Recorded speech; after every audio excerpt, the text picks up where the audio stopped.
pemerintah telah menyusun formulasi pembebanan BPIH tahun ini yang telah melalui proses kajian yang mendalam.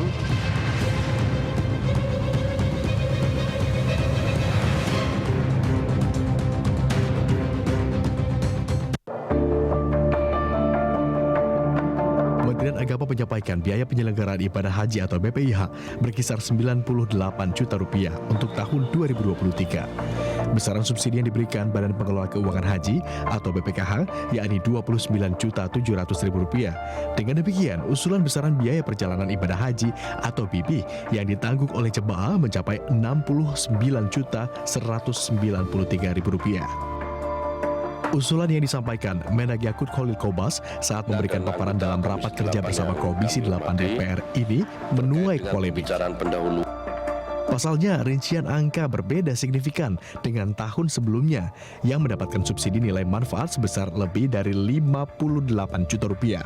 Sehingga biaya yang ditanggung jemaah sebelumnya hanya berkisar 40 juta rupiah saja. Yakut Khalil Qobas menyampaikan porsi tersebut menjadi usulan paling logis untuk menjaga dana yang ada di DPKH agar tidak tergerus. Setelah proses ritual.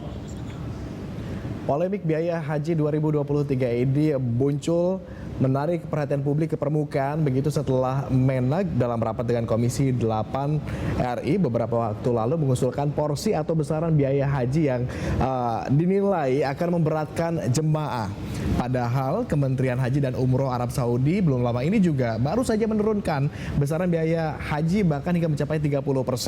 Untuk membahas hal ini pemirsa telah hadir anggota Komisi 8 Republik Indonesia Pak Maman Imanul Haq di studio BTV Semanggi. Selamat sore Kang Maman. Sore. Damang Kang Maman. Alhamdulillah. Dan pemirsa kami juga terhubung secara virtual dengan Sekjen Ampuri, ada Pak Farid Aljawi serta Direktur Bina Haji Ditjen Penyelenggaraan Haji dan Umroh Pak Arsyad Hidayat. Selamat sore Pak Arsyad. Pak Farid, selamat sore. Waalaikumsalam warahmatullahi wabarakatuh. Saya mau ke Pak Maman terlebih dulu di sini yang sudah lebih dulu ada di studio BTV juga. Pak Maman, kemarin kan kita tahu bahwa memang sudah melakukan rapat begitu ya Pak Menak, Pak Yakut Khalil Qobas dengan Komisi 8 DPR RI yang juga membidangi salah satunya adalah urusan agama begitu ya. Dalam rapat itu sempat disampaikan ada perubahan komposisi. Sebetulnya BPIH-nya sama, kurang lebih 98 juta rupiah, tetapi hanya naik sekitar 500 ribu saja. Betul. Hanya yang kemudian ini menjadi permasalahan dan menjadi sorotan adalah komposisinya berbeda. Begitu usulan yang disampaikan, bagaimana respon DPR RI? Iya, kita sangat terkejut dan ini tentu memberatkan jamaah karena kemampuan secara psikis, kemampuan jamaah untuk membayar pelunasan itu tidak boleh lebih dari sekitar 20 sampai 30 juta. Tapi dengan komposisi 70-30 seperti ini, maka jamaah haji harus membayar paling tidak 44 juta. Bagaimana kalau 2 orang, suami istri? Maka sudah 90 jutaan dia harus mengeluarkan. Makanya kita di Panja BPIH ingin mengatakan bahwa pertama harus ada efisiensi, yang kedua tidak harus tahun ini secara mendadak komposisinya jadi 70-30. Paling tidak kita harus meminta ya kalaupun nambah tidak seperti tahun kemarin, tapi naiknya pun tidak perlu tinggi seperti tahun sekarang. Itu aja, Kang Agung. Oke, jadi secara garis besar begitu, respon awal DPR RI ini adalah lebih condong kepada menolak begitu usulan itu? Bukan soal menolak ya, ini kan rasionalisasinya kita paham mereka itu, bahwa kita ada kepentingan soal prinsip keadilan, istitoah, lalu likuiditas dana untuk optimalisasi. Tetapi pertanyaannya, kenapa mendadak tahun ini? Oke. Kenapa tidak tahun depan saja, tahun sekarang cukup misalnya komposisinya 60-40. Nah baru tahun depan kita bikin skema 70-30, tetapi ada satu hal yang perlu diingatkan, uang setoran ditaikan, asalnya 25 misalnya jadi 30 atau sampai 40, sehingga jamaah tidak terlalu berat.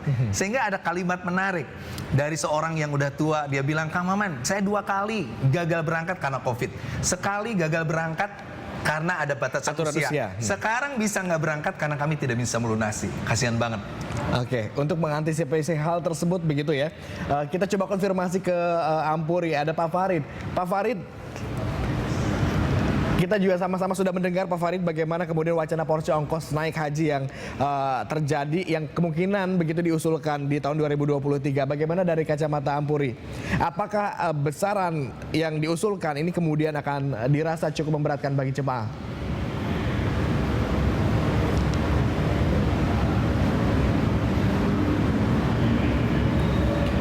Pak Farid.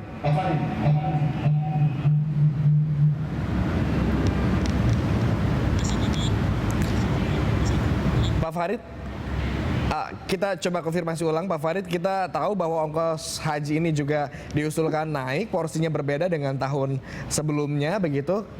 Ampuri melihat ini seperti apa? Apa ini kemudian dirasa akan memberatkan jemaah juga? Ya, tentu tentang kenaikan pasti memberatkan. Ya, karena apa? Ini harus disosialisasikan lebih awal sebelum diputuskan untuk menjadi kenaikan. Kita ketahui COVID 2 tahun mendera, tadi Kang Maman bilang ya, tahun kemarin dia nggak bisa berangkat karena COVID, selanjutnya karena batasan usia. Sekarang malah penambahan biaya ya, ini tentu memberatkan. Harapan kami dikaji ulang ya, atau dikurangi, atau minimal juga tahun depan.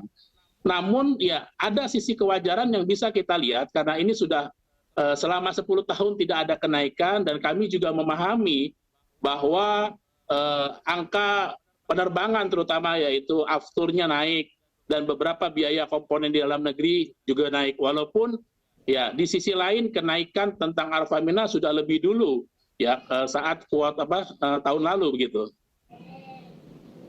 Dengan kata lain, Pak Farid, Anda merasa bahwa keberatan tetapi cukup melihat bahwa kenaikan tarif ini adalah sesuatu hal yang tidak mungkin untuk dihindarkan begitu melihat berbagai faktor lainnya. Betul. Kita memikirkan untuk jangka panjangnya juga.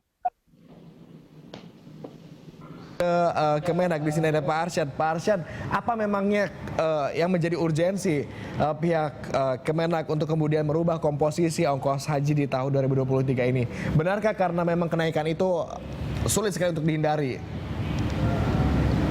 Iya, terima kasih Mas Agung. Assalamualaikum warahmatullahi wabarakatuh. Ya, jadi kami sudah melakukan diskusi secara mendalam kaitan dengan sustainability dana haji ini dengan BPKH.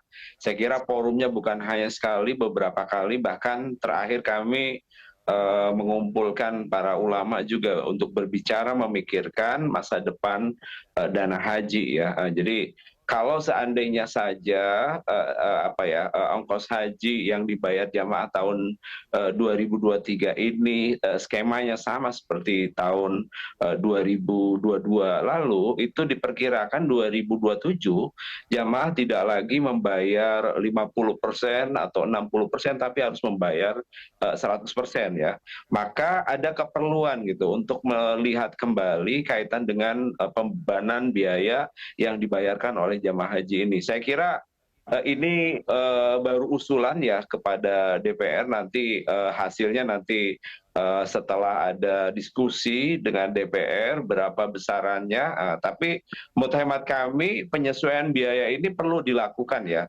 Ini kaitan dengan tadi ya masalah keadilan buat jemaah haji ya. Jadi nilai manfaat ini kan nilai yang didapatkan dari setoran awal yang dibayarkan jemaah haji yang totalnya 50 juta, baik yang berangkat sekarang ataupun yang berangkat 50 tahun kemudian. Jadi tidak boleh juga nanti jamaah yang akan berangkat 50 tahun kemudian tidak mendapatkan nilai manfaat tersebut ya. Dari pemikiran seperti itu perlu ada pemikiran penyesuaian terkait dengan besaran biaya yang dibayarkan oleh jamaah haji. Saya kira itu mungkin. Baik. Atau dengan kata lain mungkin agar porsinya juga rata antara yang berangkat sekarang dengan mereka yang akan berangkat di tahun-tahun berikutnya begitu ya. Kita juga akan mengajak pemirsa di rumah untuk melihat apa yang disampaikan oleh Menag kemarin dalam rapat bersama dengan DPR Komisi 8 Pak Yakut Khalil Qomas berikut ini. Terkait dengan pembicaraan pendahuluan biaya penyelenggaraan ibadah haji dan pembentukan panja BPIH tahun 1444 Hijriah 2023 Masehi, kami akan menjelaskan sebagai berikut. Dan untuk memenuhi prinsip keadilan dan keberlangsungan dana haji, pemerintah telah menyusun formulasi pembebanan BPIH tahun ini yang telah melalui proses kajian yang mendalam. Kebijakan formulasi komponen BPIH ini diambil dalam rangka menyeimbangkan antara besaran beban jamaah dengan keberlangsungan dana nilai manfaat BPIH di masa yang akan datang. Pembebanan BP harus menjaga prinsip istitoah dan likuiditas penyelenggaraan ibadah haji tahun-tahun berikutnya. Oke, Menak sudah melakukan pengkajian sebelum kemudian mengusulkan angka-angka ini. Tentu ini ada risetnya barangkali begitu ya sebelum angka ini kemudian muncul ke permukaan dan diusulkan. Tetapi dari kacamata DPR, saya kembali ke Kang Maman begitu. Aspek-aspek apa saja yang kemudian perlu diperhatikan untuk kemudian mengiyakan atau mentidakkan usulan ini? Iya, yang pertama ya, kalau kita melihat laporan BPKH kepada DPR RI dalam FGD, sebenarnya BPKH dalam keadaan baik, bahkan mendapatkan keuntungan sebesar 10 triliun lebih. Tetapi tentu yang namanya inflasi dan lain sebagainya harus menjadi perhitungan juga, sehingga kita memberikan titiknya. Pertama, perlu ada kenaikan uang store pertama. Tapi yang lebih penting adalah sampai sejauh mana BPKH memiliki mekanisme investasi yang betul-betul menguntungkan. Asumsi saya, kalau kita hari ini daftar uang pendaftaran, maka 10-20 tahun yang akan datang, kita tuh nggak perlu lagi bayar lagi. Karena ada nilai manfaat yang sudah cukup untuk lunasi itu. Bahkan untuk mengcover biaya yang harus ditanggung Bahkan yang kalau yang 50 tahun ke atas itu, dia malah dapat, dalam istilah orang kita, susuk, dapat kembalian. Iya, karena nilai investasinya. Nah, makanya kita kritik apakah BPKH investasinya itu.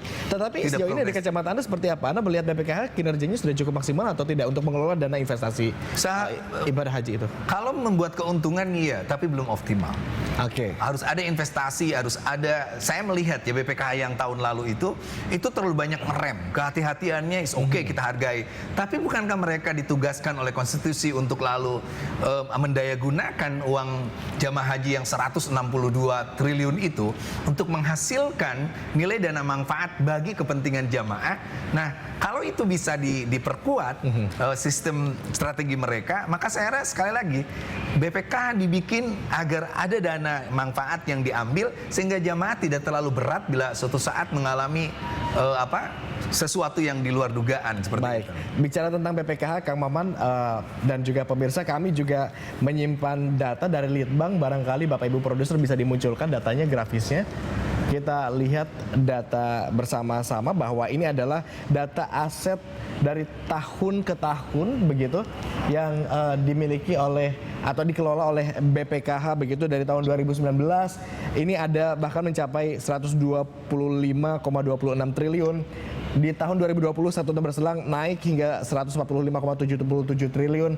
Di 2021 ini data terakhir yang kami himpun begitu berdasar laporan dari BPKH, ada bahkan 160,60 triliun rupiah aset yang dikelola. Artinya dari tahun ke tahun, dari mulai kemudian pada saat BPKH ini ada kalau tidak salah di tahun 2017 begitu ya. Ini terus mengalami kenaikan yang angkanya tidak sedikit. Iya, betul. Jika melihat apa yang dimiliki oleh BPKH atau dikelola BPKH dengan aset-aset sebesar ini, bukankah ini sebuah pekerjaan optimal dilakukan begitu? Iya, tetapi sekali lagi dalam kewajiban konstitusional mereka, BPKH perlu memiliki kewajiban agar bisa mempersiapkan dana untuk paling tidak dalam setahun itu 2 kali dia sanggup nggak dana itu. Yang kedua, dia harus alasan likuiditas dan lain sebagainya, harus memiliki kemampuan untuk sepanjang tahun itu, bertahun-tahun.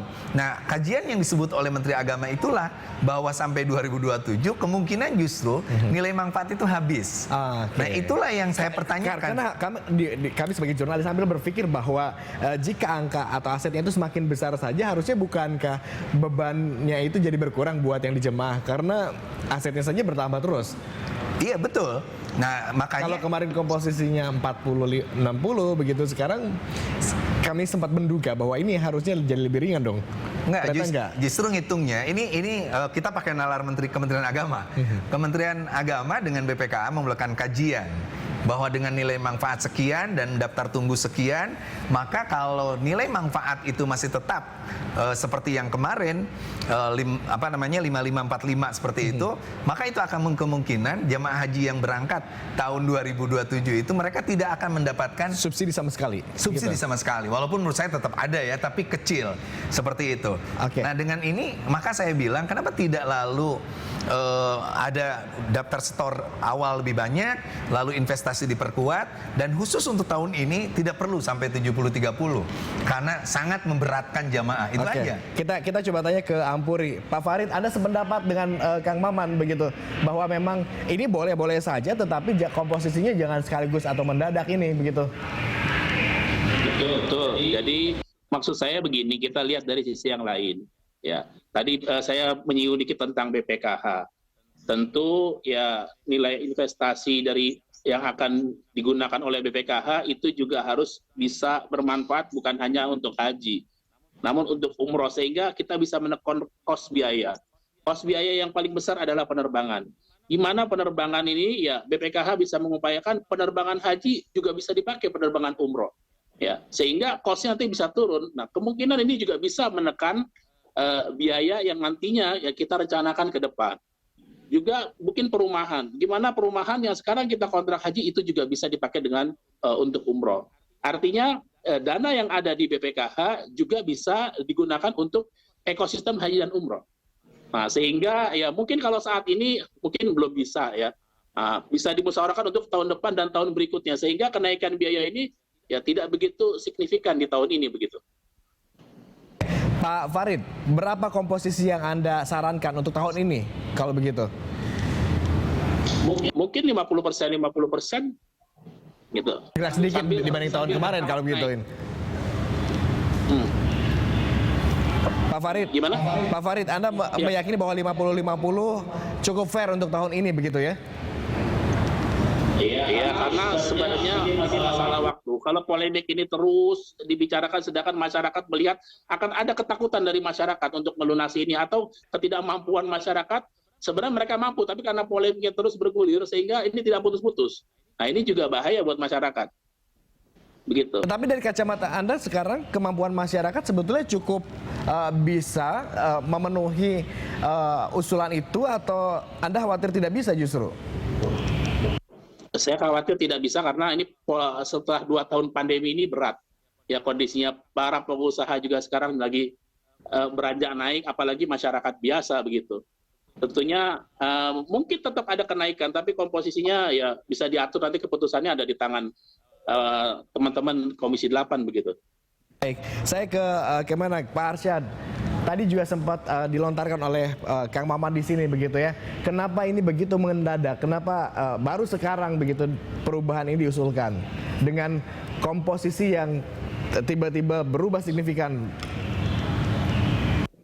Ya, sebenarnya tahun lalu itu ya kita tahu ya 5 hari menjelang keberangkatan kloter pertama ke Arab Saudi, tiba-tiba ada kenaikan biaya masair sebesar 5.656 real ya. Awalnya kita di tahun 2022 itu kan disepakati 50% dibiayai jamaah, 50% dibiayai oleh nilai manfaat ya.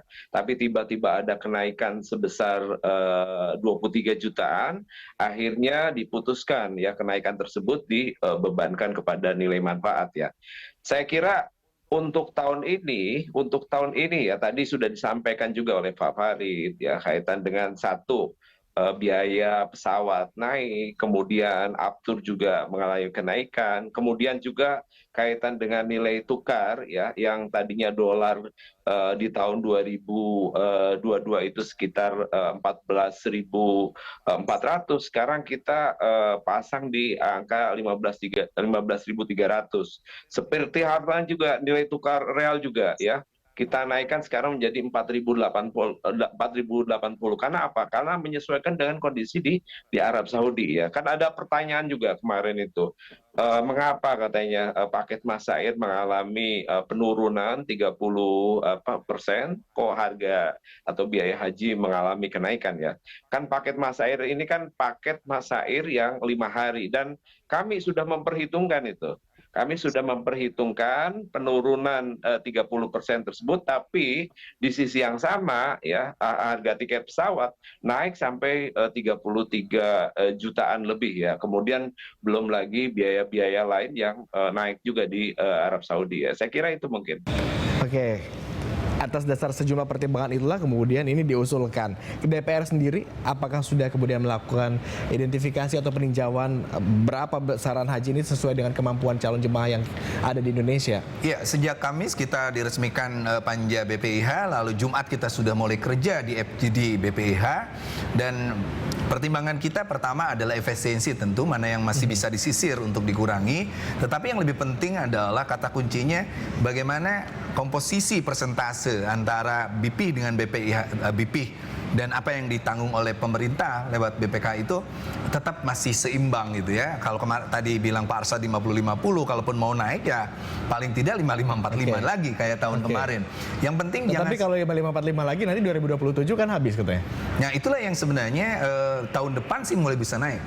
Tahun depan masih bisa naik, lalu BPKH harus melakukan strategi investasi yang menguntungkan dan juga setoran itu yang saya bilang, sehingga tahun depan lebih siap masyarakat.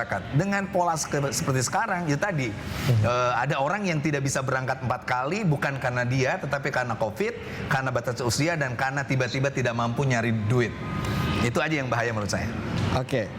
Terakhir saya mau untuk Pak Ampuri, yang terakhir ini Pak Ampuri, harapan Anda begitu untuk penyelenggaraan ibadah haji ini seperti apa nanti ke depannya? Maaf, bisa diulangi Pak agak. Pak Farid, dari Ampuri, Ya. harapan Anda untuk penyelenggaraan ibadah haji ke depannya seperti apa? Oke. Untuk penyelenggaraan ibadah haji, ya tentunya kami berharap lebih transparan kepada masyarakat dan memberikan informasi segala sesuatu ya lebih awal. Ya, jangan sampai menjadi polemik karena selalu didekatkan ya dengan waktu pelaksanaan ibadah haji. Taruhlah tahun lalu keputusan tentang Arafah Mina itu datangnya dari Saudi. Tapi kenaikan tahun haji tahun ini kan datangnya dari Indonesia. Kalau memang tidak bisa tahun ini, ya mungkin tahun depan atau tahun ini naik tapi tidak signifikan sehingga tahun depan kita bisa tata kembali. Yang kedua, ya haji ini kan juga ada hubungannya dengan umroh. Saya berharap artinya dalam hal ini BPKH juga bisa menginvestasikan ke ekosistem haji dan umroh. Tadi saya katakan ya mungkin kalau sekarang kita pakai pesawatnya dari Garuda mungkin pesawat sendiri atau sewa, gimana nggak kita cari pesawat yang memang bisa dimanfaatkan untuk haji dan umroh sehingga umroh tidak pakai pesawat lain dan nanti nilai manfaatnya kita bisa kasih kepada jamaah haji. Begitu pula pemondokan, begitu. Harapannya koordinasi kerjasama ini bisa berjalan dengan baik sehingga masyarakat tidak terus-menerus ya menjadi beban dengan kenaikan yang memang signifikan mungkin karena mendadak. Pak Arsyad, bisakah kita kemudian mendorong bersinergi bekerja bersama-sama dengan BPKH untuk kemudian bisa mengelola dana investasi tadi agar mimpi kita bersama-sama tadi juga seperti disampaikan oleh Kang Maman, siapa tahu kalau itu dikelola dengan cara yang lebih optimal lagi justru nanti nilai manfaat yang bisa diterima oleh para jemaah haji di tahun-tahun berikutnya justru bisa jadi lebih ringan lagi. Bisakah kita mendorong itu? Saya kira saya setuju dengan ide dan gagasan Kang Maman ya untuk bagaimana supaya BPKH itu lebih kreatif lagi kaitan dengan investasi keuangan di Arab Saudi ya, karena selama ini kan ada kesan bahwa sangat hati-hati dengan sangat hati-hati tersebut akhirnya mereka juga agak pilih-pilih lah untuk investasi tertentu ya. Ke depan mungkin melalui forum yang sedang digagas oleh DPR revisi undang-undang, saya kira juga bisa memasukkan poin-poin tersebut ya. Kemudian yang kedua juga prinsip kan bahwa DPR dengan masyarakat ya, sebagian masyarakat sudah menyetujui lah kaitan dengan peningkatan beban yang dibebankan oleh jamaah ya. Karena apa? Kalau seandainya kondisi ini dibiarkan, tadi memang disampaikan di awal, ini sangat-sangat berbahaya sekali bagi keselamatan atau likuidasi dana haji ke depan. Dan ini kan kita nggak mau ya orang-orang yang menunggu 50 tahun kemudian gara-gara mungkin yang kita lakukan akhirnya mereka mendapatkan rugi dari apa yang kita lakukan hari ini. mudah-mudahan nanti dengan pertemuan dengan DPR, diskusi, kemudian kita saling mengecek satu persatu kaitan dengan pembiayaan dari masing-masing anggaran BPIH, sehingga ditemukan formulasi yang pas yang nanti bisa disampaikan kepada jemaah haji. Saya kira itu saja mungkin. Oke, kita dorong bersama-sama dari Kang Maman. Optimiskah kemudian kita bisa sampai pada titik itu? Titik di mana nilai investasi yang dikelola oleh BPKH kemudian bisa menutupi biaya mereka, para jemaah yang berencana untuk naik haji di kemudian hari. Saya optimis. PKB mengusulkan revisi undang-undang haji termasuk undang-undang BPKH itu salah satunya agar mereka punya keberanian melakukan investasi. Yang kedua, kita setuju tadi Ampuri bahwa BPKH harus juga menyentuh persoalan-persoalan seperti umroh, termasuk saya usul ke Pak Arsad itu. Tetapi saya tetap orang yang punya nasionalisme bahwa kita menggunakan Garuda itu bukan hanya sekedar karena dia pesawat, tapi dia nasionalisme. Saya ingin itu menjadi perhatian juga bagi kita, sehingga kerjasama di Kertajati ada launch umroh yang khusus dengan Garuda, itu kan menjadi penting. Bayangkan dengan kekuatan 221.000 dan sekitar 2 juta jamaah umroh, kita bisa mengelola penerbangan sebagai komponen terbesar, maktab di Arab Saudi dan sebagainya. Pak Arsad jagonya nih Pak Kang Agung, dia tahu persis di Arab Saudi dan lain sebagainya. Dan apalagi kebijakan dari MBS sekarang yang lebih mempermudah ini. Satu lagi yang saya katakan, diplomasi yang kuat dari pemerintah Indonesia kepada Arab Saudi itu menjadi kata kunci. Kita tidak hanya ingin datang menjadi tamu Allah, tamu Rasulullah, tetapi kita tidak bisa melakukan upaya mendesak pemerintah Arab Saudi memberikan yang terbaik untuk jamaah Indonesia. Baik, jujur ini saya pribadi melihat angin segar dari pernyataan ini. Jika kemudian betul-betul BPKH bisa mengelola dana investasi, maka bukan tidak mungkin kemudian di tahun-tahun berikutnya calon jemaah haji Indonesia bisa pergi ke sana secara gratis begitu, karena saya tertutupi setuju oleh itu begitu ya. Jadi pertama tidak usah melunasi, malah dapat lebihan. Yang kedua, BPKH bisa memberangkatkan haji, misalnya perjuangan sama Pak Arsad, kepada beberapa orang yang layak naik haji tapi tidak ada kemampuan naik haji.